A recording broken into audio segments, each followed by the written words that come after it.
بسم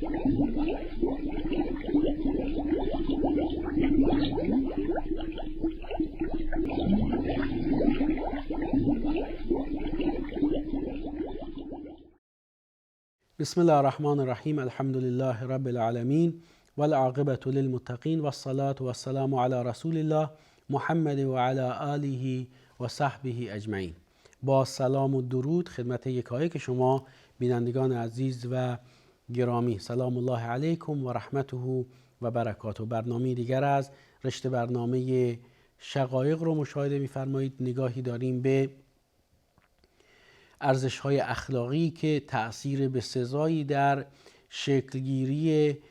خانواده خوشبخت داره و کمک میکنه به اینکه خانواده بر اساس این ارزش‌های اخلاقی به سعادت و رستگاری برسه. ما همواره تأثیر اخلاق بر روند زندگی مشترک مجموعی از افراد رو در زیر یک سقف تحت عنوان نظام خانوادگی در دو بعد کلی مورد تاکید قرار دادیم که از جمله این موارد این هست که یک، اخلاق خوب کمک میکنه به این که خانواده دچار چالش نشه یا کمتر دچار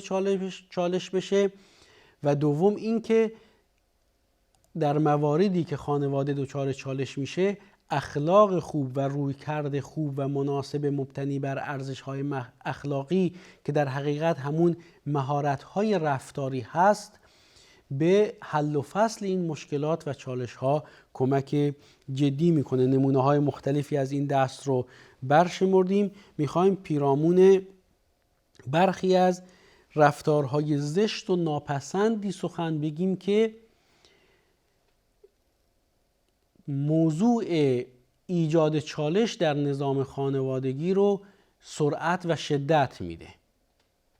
ما هر ارزش اخلاقی رو، تأثیرش رو در نظام خانوادگی مثبت میدونیم و هر رذیلت و رفتار و اخلاق ناپسندی رو، تأثیرش رو بر روند زندگانی و نظام خانوادگی منفی می‌بینیم و این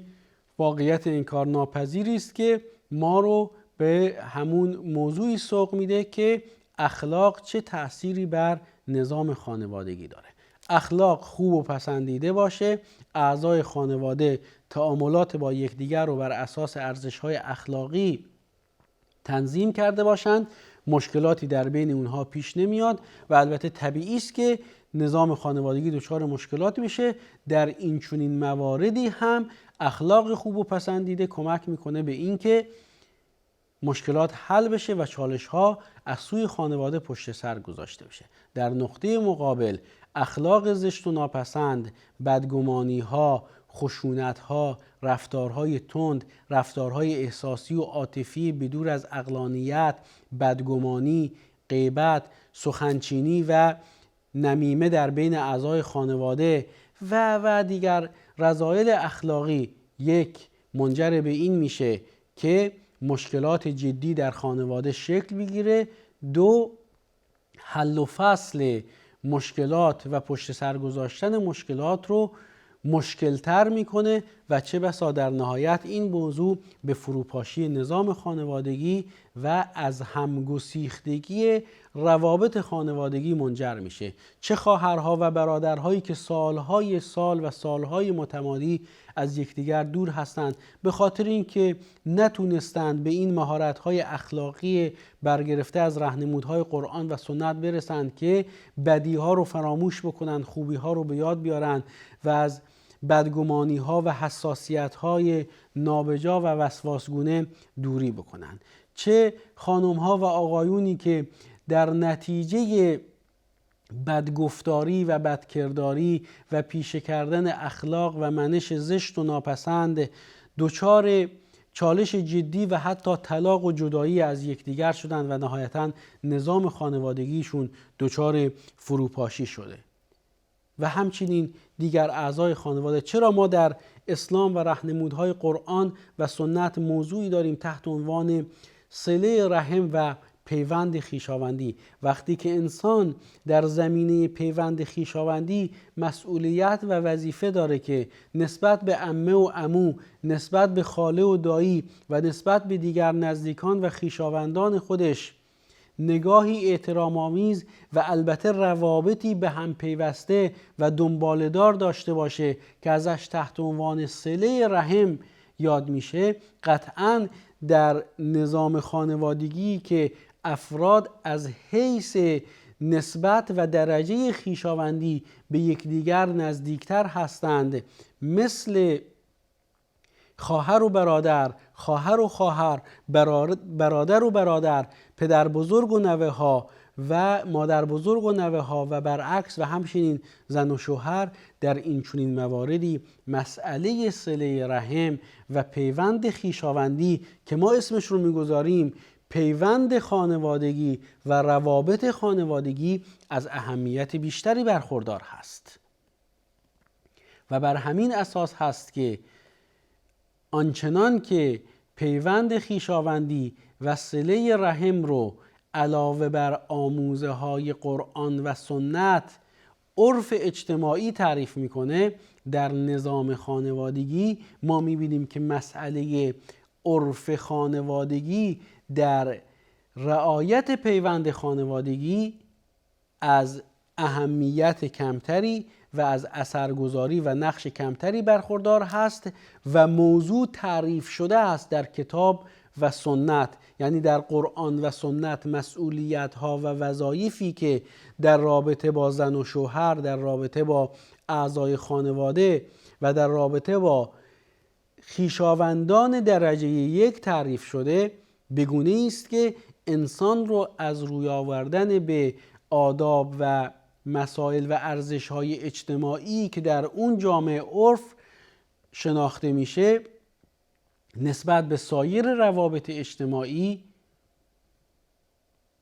این روی آوردن و این توجه رو کمتر میکنه و بیشتر توجه بر داده های صریح قرآن و سنت برای حفظ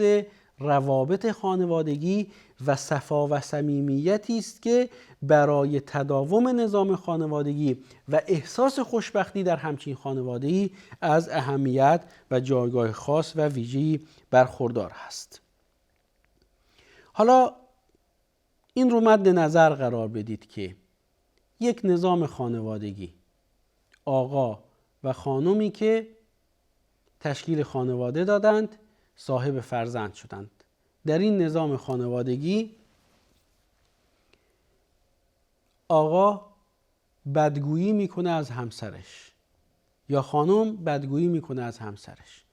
فرزندان این رو میبینند و جای شگفت و تعجب هست که این خانم و آقا چطور با هم زندگی میکنند و روابطی خاص و ویژه و نزدیک دارند که بین خودشون هست و این روابط، این نوع روابط رو با دیگران ندارن. بنابر چه توجیه اخلاقی یا چگونه در شکلی تعجب آور اون خاصترین رابطه رو با همدیگر دارن، بعد از طرف دیگر از همدیگر بدگویی میکنند. این با ارزش‌های اخلاقی، با منش‌های خوب و پسندیده جور در نمیاد، سازگاری نداره. به همین خاطر هم ما می‌بینیم که رسول خدا صلی الله علیه و آله و صحبه اجمعین اظهار تعجب و شگفتی می‌کنند از اون آقایی که دست روی همسر خودش بلند می‌کنه و در فاصله بسیار اندک رو میاره به برقراری اون ارتباط خاصی که بین زن و شوهر هست. چون حتی روابط زناشویی مبتنی بر ارزش‌های اخلاقی است و این همون چیزی است که انسان‌ها رو از سایر حیوانات متمایز و جدا میکنه. خب نظام خانوادگی که میخواد درش صفا و صمیمیت باشه، صرفاً پاسخگویی به غرایز اینچنینی که بین زن و شوهر هست تحت عنوان روابط زناشویی مورد توجه قرار نمیگیره، بلکه در راستای پاسخگویی به این غرایز ارزش‌های اخلاقی رخنمایی میکنه و در قرآن و سنت نبوی بر رعایت ارزش‌های اخلاقی در این زمینه تاکید میشه. لذا چه معنایی داره که خانم و آقا به عنوان زن و شوهری که تشکیل خانواده داده اند و این نوع رابطه در بین اونها برقرار شده از همدیگر بدگویی بکنند یا این بدگویی رو با رفتار خودشون تسری بدن به سایر اعضای خانواده؟ قطعی است که روابط در این نظام خانوادگی دچار چالش جدی خواهد شد و اینجا دیگه پیوند خانوادگی، ارتباط صمیمی و عمیق خانوادگی معنا و مفهومی نخواهد داشت. قل لعبادی یقولوا التی هی احسن ان الشیطان ینزغ بینهم. این دستور الله متعال است. خوشگفتاری و گفتن سخنان خوب و پسندیده یک دستور کلی جامع و فراگیر الهی برای همه روابط اجتماعی است که البته در نظام خانوادگی از اهمیت بیشتری برخوردار میشه. وقتی که آقا به خانم بگه که خانوادت اینطورند، پدر و مادرت اینطورند و برعکس خانم با آقا بگه که خانوادت اینطورند، خواهرت اینطوره، برادرت اینطوره، خانوادت اینطورند، پدر و مادرت اینطورند، اینجا دیگه چه صفا و صمیمیتی در این نظام خانوادگی باقی خواهد بود و تأسف آور هست که به این مسائل در نظام خانوادگی توجه نشه. در نظام خانوادگی به ارزش‌های اخلاقی که رسول خدا صلی الله علیه و آله و سلم معرفیش کردند و در جامعه دوران خودشون نهادینه کردند و به سوی اون فراخوندند، توجه به ارزش‌های اخلاقی حائز اهمیت است و از طرف دیگر توجه به رذایل اخلاقی به منظور دوری از این رذایل و زشتی‌ها و بدیهای اخلاقی هم حائز اهمیت است و این رفتار انسان رو ضابطه‌مند و قاعده‌مند میکنه بر اساس قواعد و ضوابطی اخلاقی، مثبت‌گرایی با نهادینه سازی ارزش‌های اخلاقی در خانواده و دوری از منفی‌گرایی و رفتار و رویکردی منفی که در حقیقت با دوری از رذایل اخلاقی است. اگر در یک دستور کلی و جامع الهی سخنچینی گناهی است بزرگ، در نظام خانوادگی حساسیت این موضوع بیشتر خواهد بود. اساساً در یک نظام خانوادگی به هم پیوسته منسجم چه نیازی به سخنچینی است؟ اگر هر یک از اعضای خانواده دچار مشکلی بشه، دچار رفتاری بشه که تأثیری منفی بر وضعیت فردی او و همچنین تأثیری منفی بر سایر اعضای خانواده و بر نظام خانوادگی این مجموعه خانوادگی داره، چون این خانواده به هم پیوسته و منسجم هست، بلافاصله از چند و چون این مشکل و چالش با خبر میشن و نسبت به حل اون و پشت سر گذاشتن این چالش اقدام میکنند. سخنچینی و نمیمه در اون جامعه، در اون مجموعه و در اون گروهی وجود داره که صفا و صمیمیت در بین اونها نیست. خانواده یعنی صفا و صمیمیت، خانواده یعنی روابط به هم پیوسته و منسجم با یکدیگر، خانواده یعنی دوستی و احترام متقابل اعضای خانواده به یکدیگر، خانواده یعنی یک محیط اجتماعی به عنوان هسته اصلی تشکیل دهنده جامعه که درش صفا و صمیمیت و روابط دوستانه و آگاهانه و که مبتنی بر وظیفه شناسی است وجود داره. و بر همین اساس هست که خانواده در شکل دیگری تعریف نمیشه مگر اینکه درش بددهنی و بدزبانی و بدرفتاری اعضای خانواده با یکدیگر باشه، پدر با مادر، مادر با پدر، خواهر با برادر، برادر با خواهر، خواهر با خواهر، برادر با برادر و هر یک از اعضای خانواده با یکدیگر تعاملی زشت و ناپسند داشته باشند. اونجا حتی اگر به این خانواده هم گفته بشه، خانواده خوشبخت گفته نمیشه و هر آن امکان فروپاشی این چنین خانواده‌ای وجود داره.